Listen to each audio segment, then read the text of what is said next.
நாடே வியந்து பார்க்கும் மைதிலி. ஒரே மாதத்தில் உச்சத்தில் இசை அரசி. பீகாரின் எம்எல்ஏ ஆன இளம் பாடகி. பீகார் சட்டமன்ற தேர்தல் முடிவுகள் வெளியாகி தேசிய அரசியல் அரங்கில் எதிர்பாராத திருப்பத்தை ஏற்படுத்தியிருக்கும் நிலையில் மொத்த இந்திய தேசத்தின் கவனத்தையும் ஈர்த்திருக்கிறார் ஒரு இளம் பாடகி. அவர்தான் மைதிலி தாக்கூர்.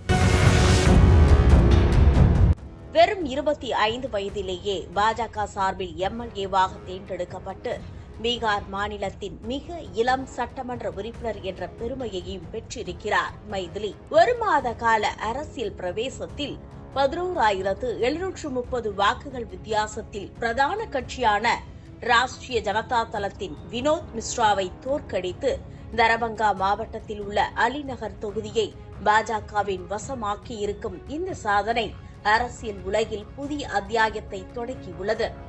மைதிலி தாக்கூரின் வெற்றி கதை சாதாரணமானது அல்ல. இது ஒரு கலைஞரின் ஆழமான மக்கள் தொடர்பையும் சமூக ஊடகங்களின் அதீத சக்தியையும் வெளிப்படுத்துகிறது.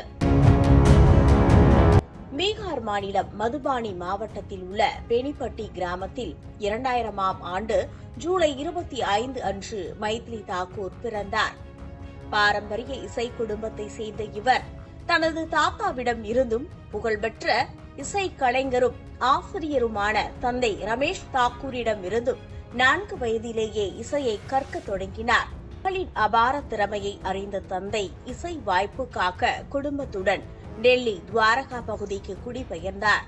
தனது 10 வயதிலேயே மேடைகளில் பாடத் தொடங்கியவர் டெல்லி பல்கலைக்கழகத்தின் கீழ் உள்ள ARSD கல்லூரியில் இசை பயிற்சியை முடித்தார். அதன் பின்னர் தனது சகோதரர்களான முரசு கலைஞர் ரிஷவ், பாடகர் அயோச்சி ஆகியோருடன் இணைந்து போஜ்புரி மற்றும் ஹிந்தி மொழிகளில் நாட்டுப்புற பாடல்களை பாடி அதனை யூடியூப் மற்றும் சமூக ஊடகங்களில் வெளியிட்டார். துளசிதாசரின் ராமசரிதமானசை இவர்கள் பாடிய விதம் பல்லாயிரக்கணக்கானோரை வெகுவாக கவர்ந்தது. சரிகமப, லிட்டில் சாம்பியன்ஸ் போன்ற நிகழ்ச்சிகளில் ஆரம்ப காலத்தில் நிராகரிக்கப்பட்டாலும் 2017இல் ரைசிங் ஸ்டார் நிகழ்ச்சியில் முதல் ரன்னரப்பாக வந்து மைதிலி தேசிய அளவில் கவனம் பெற்றார். நாட்டுப்புற மற்றும் பக்தி இசையின் மூலம் அவர் ஈர்த்த மில்லியன் கணக்கான ரசிகர்கள் அவரது வெற்றியின் அடித்தளமாக மாறினர். அவரது யூடியூப் சேனலுக்கு மட்டும் 3.9 மில்லியனுக்கும் அதிகமான சந்தாதாரர்கள் உள்ளனர் என்றால் பார்த்துக் கொள்ளுங்களேன். 2019ஆம் ஆண்டில் இந்திய தேர்தல் ஆணையத்தால் மதுபானியின் பிராண்ட் அம்பாசிடராக நியமிக்கப்பட்டதே அரசியலில் அவர் கால் பதித்ததற்கான முதல் கட்டம் எனலாம். தனது 25வது பிறந்தநாளை கொண்டாடிய ஜூலை 25இல் அடுத்த 3 மாதங்களில் நடக்கவிருக்கும் பீகார் தேர்தலில் தரபங்கா மாவட்டத்தில் உள்ள அலிநகர் தொகுதியில் பாஜக வேட்பாளராக போட்டியிடப் போவதாக அறிவித்தார். அப்போது அவர் பாஜகவில் உறுப்பினராக இல்லை என்பதுதான் ஆச்சரியம். அக்டோபர் 14ஆம் தேதி, அதாவது வேட்பாளர் பட்டியல் வெளியாவதற்கு ஒரு நாள் முன்னதாக மைதிலி தாக்கூர் அதிகாரப்பூர்வமாக பாஜகவில் தன்னை இணைத்துக் கொண்டார். அடுத்த நாளில் வெளியான பாஜக 2ஆம் கட்ட வேட்பாளர் பட்டியலில் அலிநகர் தொகுதிக்கான சீட் மைதிலி தாக்கூருக்கு ஒதுக்கப்பட்டது. கட்சியில் இணைந்த ஒரே நாளில் எம்எல்ஏ சீட் கிடைத்தது மைதிலி மீதான நம்பிக்கையையும் அவர் மீது பாஜக வைத்திருந்த எதிர்பார்ப்பை காட்டுகிறது. பிரதமர் நரேந்திர மோடியின் வழிகாட்டுதலில் ஊக்கமடைந்ததாகவும் பாஜகவின் கலாச்சார நிகழ்ச்சிகளில் தொடர்ந்து பக்தி பாடல்கள் பாடியதால் தலைவர்களுடன் நல்லுறவு இருந்ததாகவும் மைதிலி குறிப்பிட்டார்.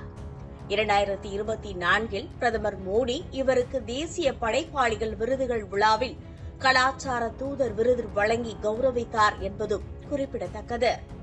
சமீப காலமாக இளைய தலைமுறையினர் அரசியலுக்கு வருவது அதிகரித்து வரும் நிலையில் மைதிலி தாக்கூரின் வெற்றி வெறும் நட்சத்திர அந்தஸ்தின் வெளிச்சம் மட்டுமல்ல, 25 வயதில் அதிக முஸ்லிம் மக்கள் தொகை கொண்ட ஒரு தொகுதியை பாஜகவின் சார்பில் கைப்பற்றியுள்ளார்.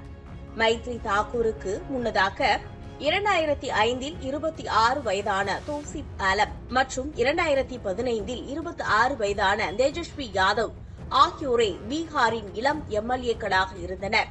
அவர்களின் சாதனையை முறியடித்து உள்ளார் மைதிலி.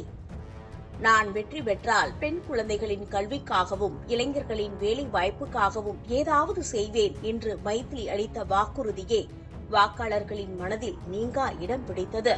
இசை சித்திரமாகவே அறியப்பட்ட அவர் இப்போது அலிநகர் மக்களின் மக்கள் பிரதிநிதி என்ற புதிய வேடமேற்றுள்ளார்.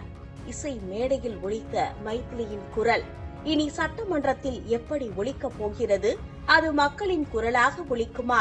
பார்ப்போம்.